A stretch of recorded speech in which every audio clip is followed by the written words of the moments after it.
If you have an older home, you may want to replace your old 5 to 7 gallon per flush toilet with a new low volume or dual flush model.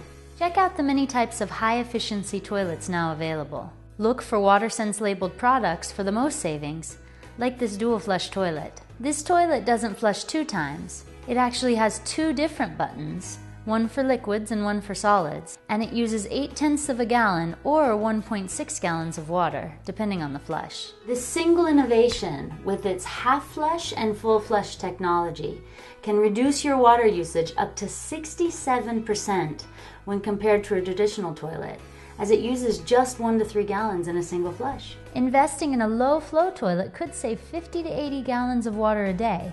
Just look for the WaterSense logo as you shop for your new toilet. To replace your toilet, first turn off the water at the supply valve. Flush the toilet to empty the tank and remove any remaining water. Remove the tank bolts and disconnect the water supply line. And remove the tank off the bowl. To remove the bowl, remove the decorative caps that cover the floor bolts and remove the nuts. Rock the bowl back and forth to break the wax seal.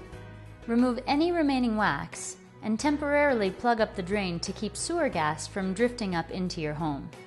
Now for the new toilet. You may want to replace the mounting bolt. Next, fit a new wax ring on the base of the toilet. Lift the bowl and line up the base over the anchor bolts. Rock the bowl back and forth to seal the wax ring, and then tighten the nuts. Make sure not to over-tighten and crack the bowl. Then, cover the bolts with the decorative caps.